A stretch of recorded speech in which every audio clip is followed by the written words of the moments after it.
dos Apóstolos, capítulo 13, e verso de número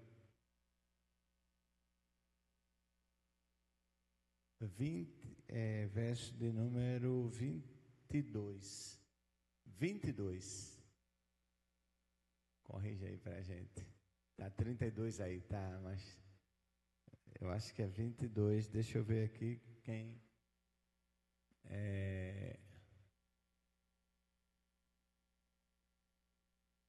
Ok, é isso mesmo, 22.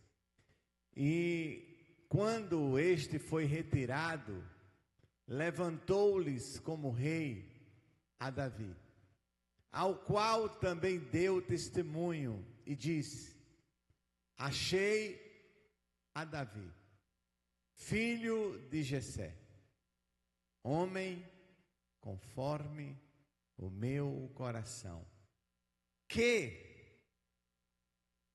executará a minha vontade. Que referência maravilhosa. Essa referência ecoa quando a Bíblia registra no diálogo de Deus com o diabo, onde Deus pergunta ao diabo: de onde vieste? E o diabo diz: de andar na terra e rodear por ela. E Deus pergunta: observaste ao meu servo Jó, homem reto, íntegro e temente a Deus. E agora nós temos uma referência ao rei Davi.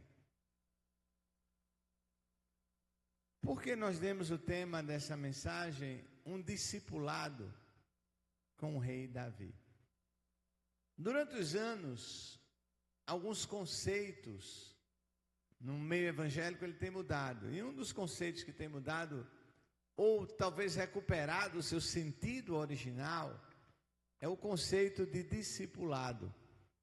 Porque até então nós entendíamos discipulado como um curso, como um momento, vamos fazer um discipulado. E hoje, no conceito eclesiológico atual de discipulado, o discipulado ele é um processo. Ele é um processo de caminhada. Ele é um processo de caminhada lado a lado. Então, para discipular alguém, é um discipulado integral. Vamos ter momento em que a gente vai explicar a palavra, mas o maior discipulado é feito ao que chamamos vida na vida, andando ao lado, partilhando com o outro, partilhando da sua vida, partilhando do seu dia a dia.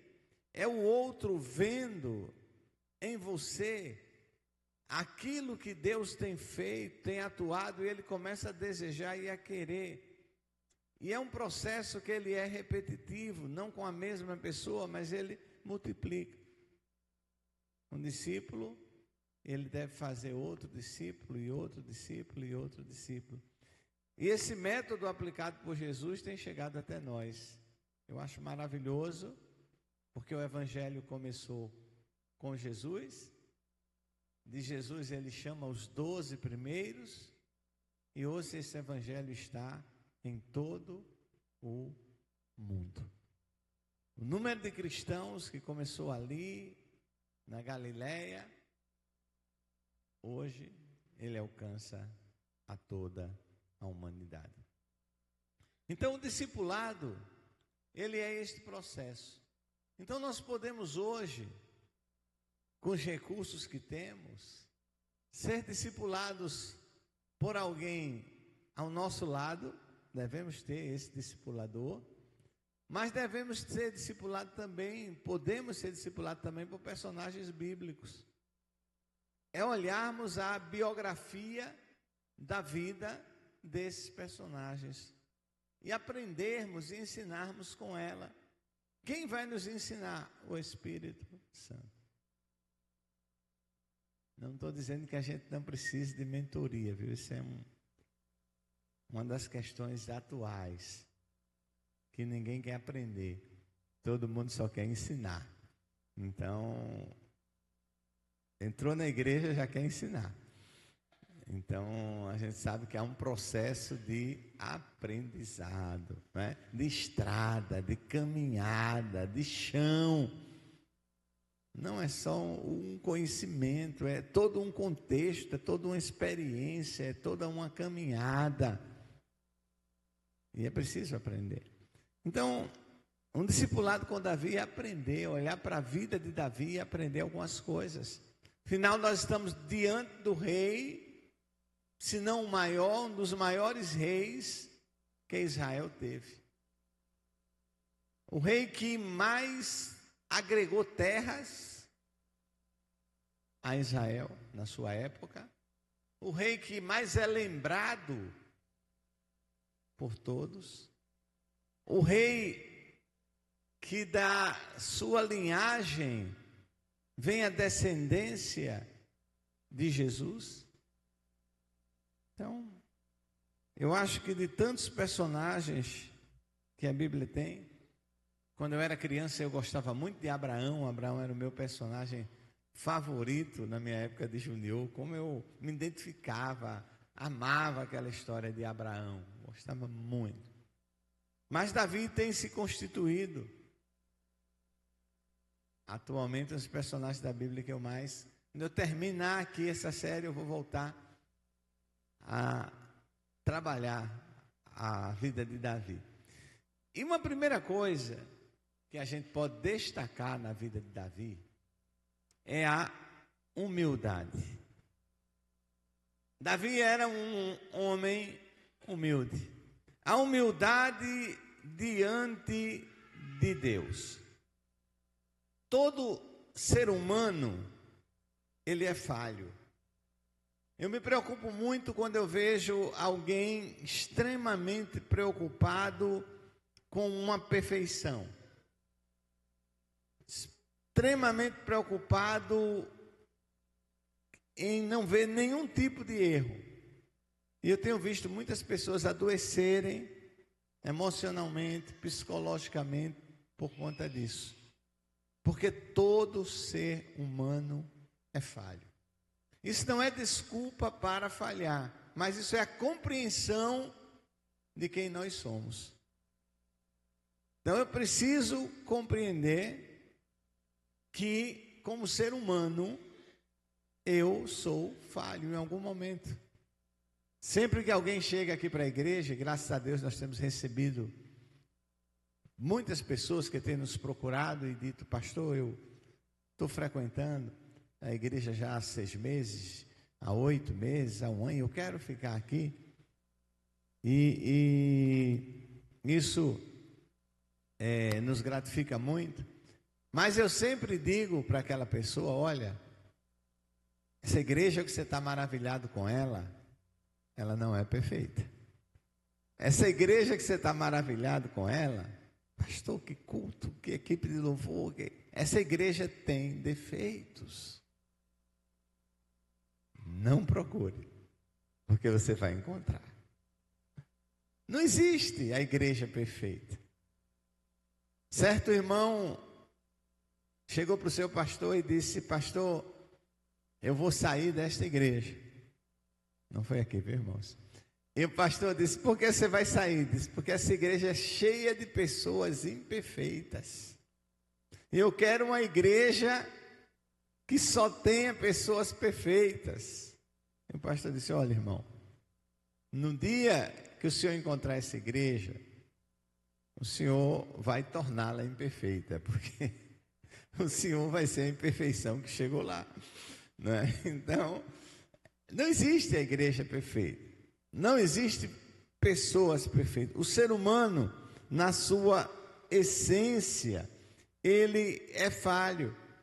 Por isso, a humildade, ela é uma das principais características que ajudou Davi a estar próximo de Deus. Nós estamos diante de um homem que, diante de toda a sua magnitude, reconheceu as suas falhas e os seus erros. Observamos na sua história momentos de falha. Lá no Salmo 25 e verso 9, pedir quem está aí conosco hoje, quem é Aldo, coloca aí para a gente Salmo 25 e verso 9.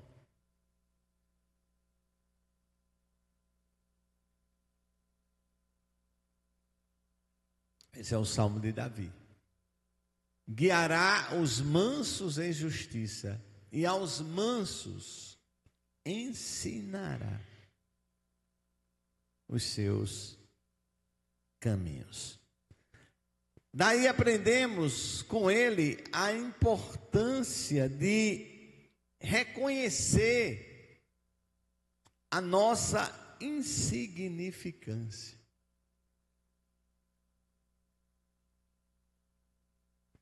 Referindo-se à ceia do Senhor, o reformador João Calvino diz: quando eu reconheço a minha indignidade em participar da ceia, é que eu me torno digno dela. Então a minha dignidade está em reconhecer a minha indignidade. A minha dignidade está em reconhecer que eu não sou perfeito diante do Senhor. E Davi era este homem. A humildade é uma marca. Mesmo quando ele se tornou rei, ele reconheceu a sua dependência total de Deus. Ele guia os mansos, ou outras versões, humildes na justiça. Então, nós aprendemos com Davi a importância da humildade. A capacidade de não se ensoberbecer diante de Deus.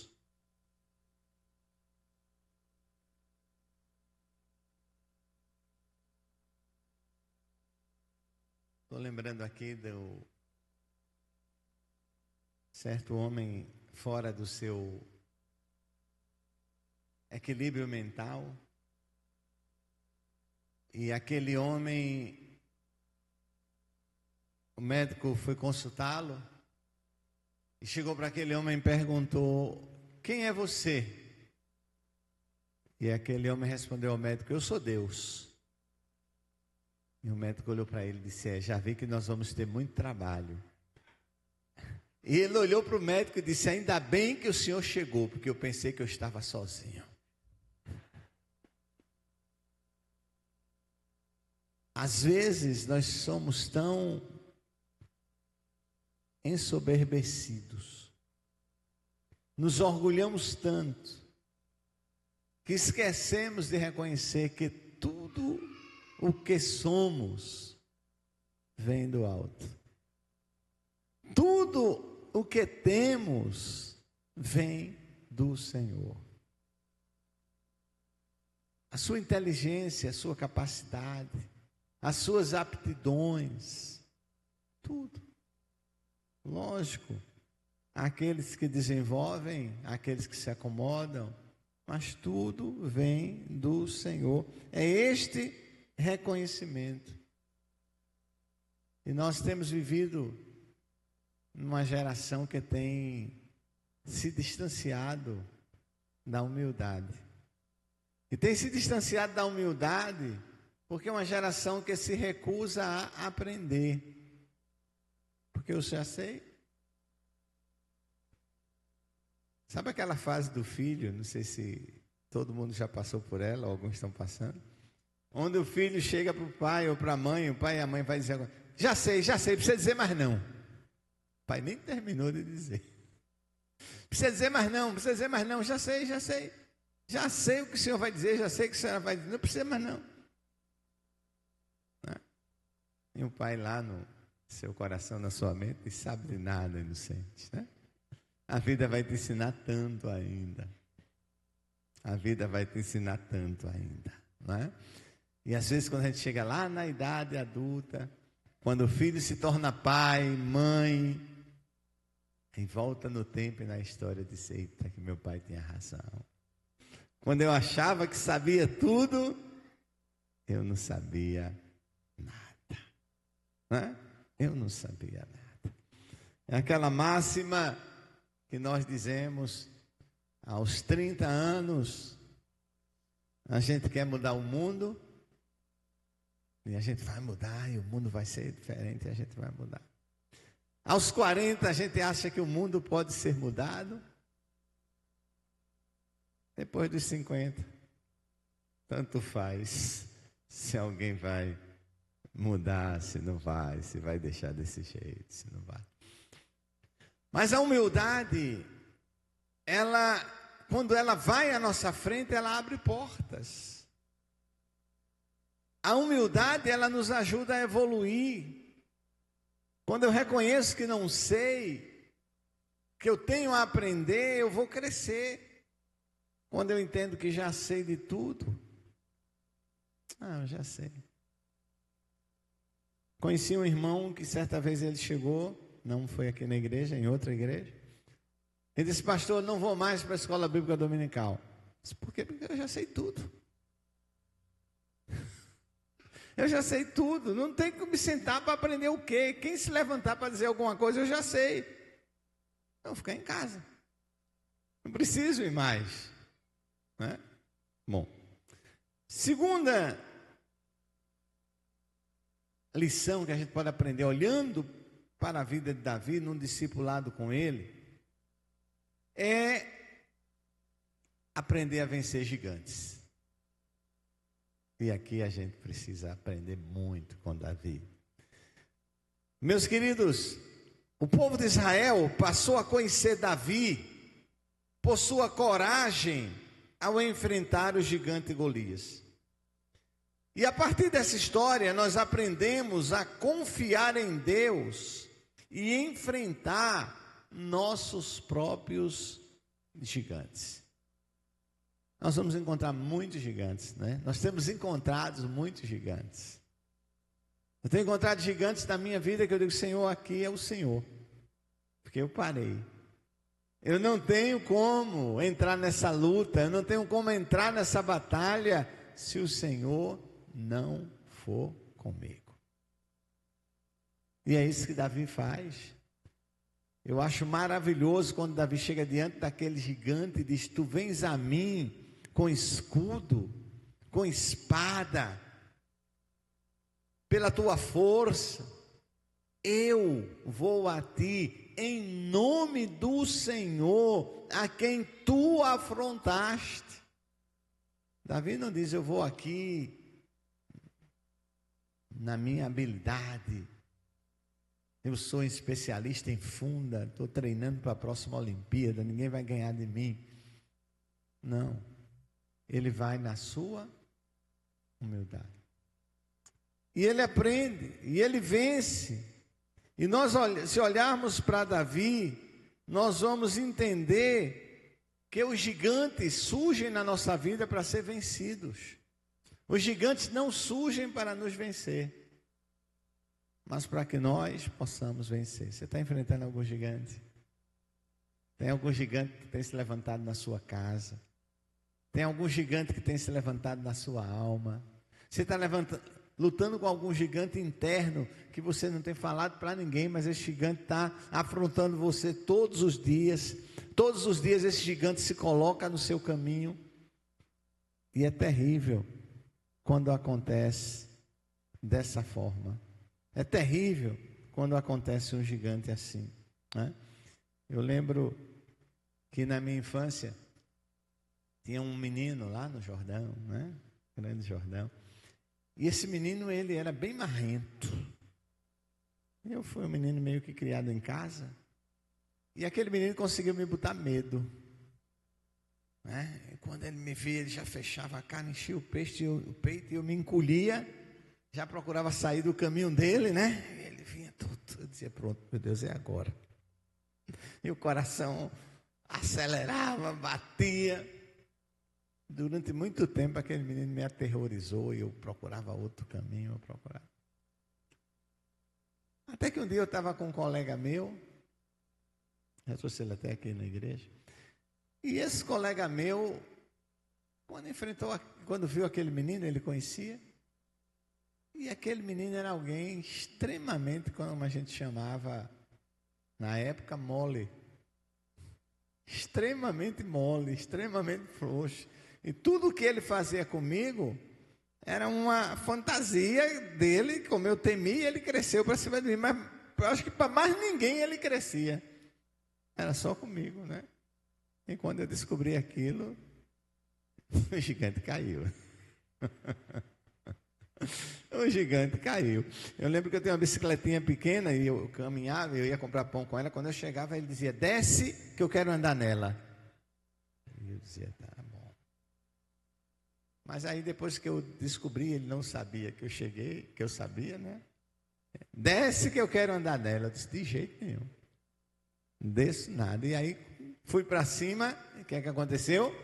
Ele recuou. É assim que acontece com os gigantes da nossa vida. Se você for para cima, o gigante vai recuar. Mas tem que ir com sabedoria, né? Tem que estudar o terreno primeiro, tem que pedir sabedoria ao Senhor, não vá de peito aberto, não vá que o gigante faz estrago. Mas não deixe que o gigante atormente você. É muito ruim você ser refém de um gigante na sua vida. É muito ruim. Em frente, né? Davi, ele vence ali e passa.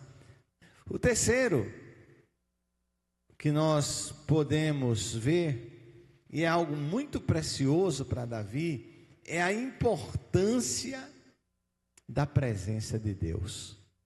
Davi, ele valorizava a importância da presença de Deus. A presença de Deus naquela época, ela era representada pela arca do Senhor. E quando Davi assume o reinado, a arca do Senhor não estava em Jerusalém. A arca havia sido perdida para os filisteus, já havia sido recuperada, mas estava longe. E Davi, a primeira coisa que faz, ele manda buscar. Coloca aí para a gente 2 Samuel 6 e 14, Aldo, por favor. 2 Samuel 6 e 14. Esse é muito forte, esse versículo. E Davi fazia o que, irmãos? De que forma? Com todas as suas forças diante do Senhor. Em que momento é esse? O momento em que a arca da aliança chegou. O momento em que a presença de Deus voltou para o arraial do povo. E Davi saltava com todas as suas forças diante do Senhor. Naquele momento ele não olhou a sua posição, ele não olhou nada, ele simplesmente deixou sair tudo aquilo que ele estava sentindo e vivenciando. Sabe, a presença de Deus é algo que faz toda importância na nossa vida, que faz toda a diferença na nossa vida. É a presença de Deus que nos anima, é a presença de Deus que nos faz levantar, é a presença de Deus que nos faz acreditar no amanhã, é a presença de Deus que nos dá força, que nos dá coragem, é a presença de Deus que nos estimula a vencermos os desafios. É a presença de Deus que nos faz, como Davi, olhar para o gigante e dizer: quem é esse? E circuncisa o filisteu para afrontar o Deus vivo. É esta presença que nós precisamos carregar conosco, é essa presença que precisa estar na nossa vida, é essa presença que precisa estar na nossa casa, porque quando os gigantes chegarem, eles não nos intimidarão, mas eles serão vencidos, porque nós vamos olhar para o gigante e vamos dizer: você vai cair em nome de Jesus,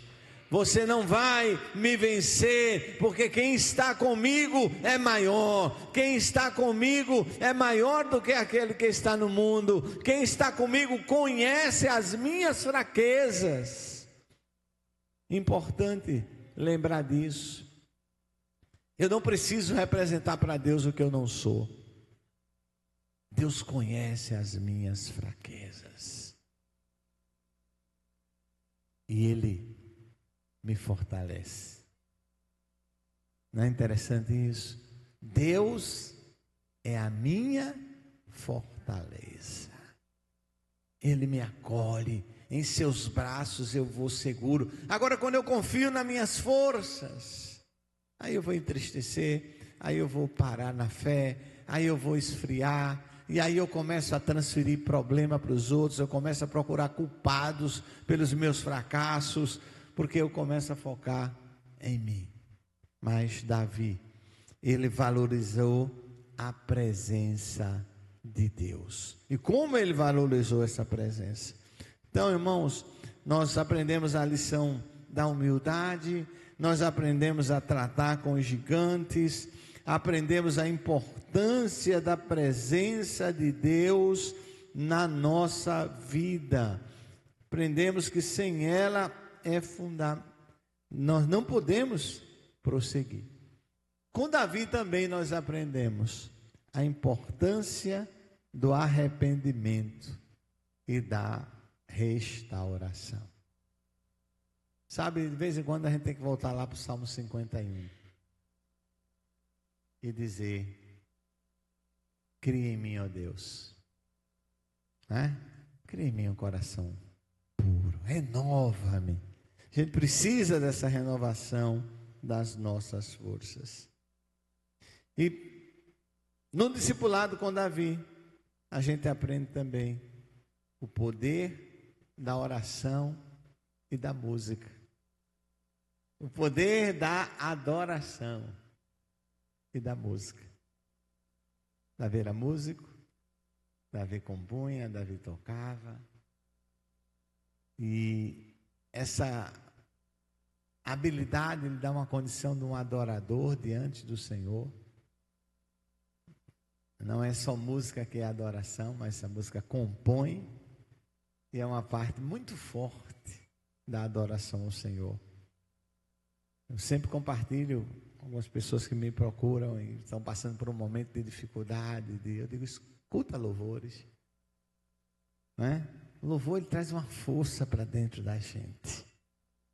O louvor, ele traz renovo. Mas eu estou tão desanimado que eu não quero nem ouvir música. Mas é nessas horas que você precisa ouvir mesmo. Trazer. E Davi traz esse momento. Davi traz essa alegria. Quando nós lemos os salmos de Davi, nós notamos que ele era um adorador apaixonado e um talentoso músico. Cada um desses salmos expressa amor, gratidão a Deus. Nós compreendemos que pela adoração, Davi encontrava força na direção de Deus. E por fim, aprendemos com Davi, na sua caminhada, o papel da amizade. Como é importante termos pessoas verdadeiramente amigas do nosso lado. A amizade de Davi com Jonatas é uma amizade que faz toda a diferença na sua vida. 1 Samuel 23 e 16. Coloca aí para a gente. 1 Samuel 23 e 16.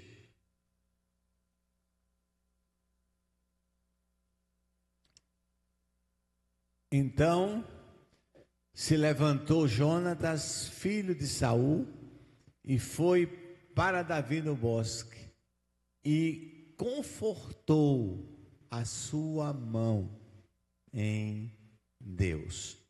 Tem uma tradução que diz: levantou-se e foi a Davi em Horebe, e fortaleceu a sua fé em Deus. Quantas vezes uma amizade saudável, ela fortalece a nossa fé? Quantas vezes um amigo fortalece, uma amiga fortalece a nossa fé? Davi traz esse exemplo para nós.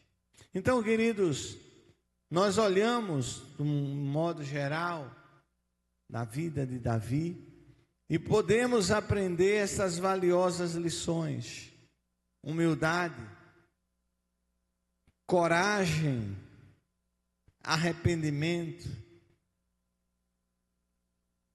adoração e amizade. Eu aprendi algo muito importante sobre coragem. Como foi bom aprender isso. Coragem não é ausência de medo. Durante muito tempo eu achei que alguém corajoso era alguém que não tinha medo. Fulano é muito corajoso, não tem medo de nada. Mas vai conversar com alguém corajoso e você vai ver que a questão não é que ele não tem medo, é que ele resolve enfrentar mesmo com medo. Essa é a diferença. Mesmo com medo, ele resolve enfrentar. Não é que ele não tenha medo, mas ele vai para cima. Então, que nós possamos aprender, possamos aplicar nas nossas vidas a humildade, a coragem, o arrependimento, a adoração ao Senhor. Amém? Convido a igreja a ficar de pé, convido mais uma vez o Ministério do Louvor.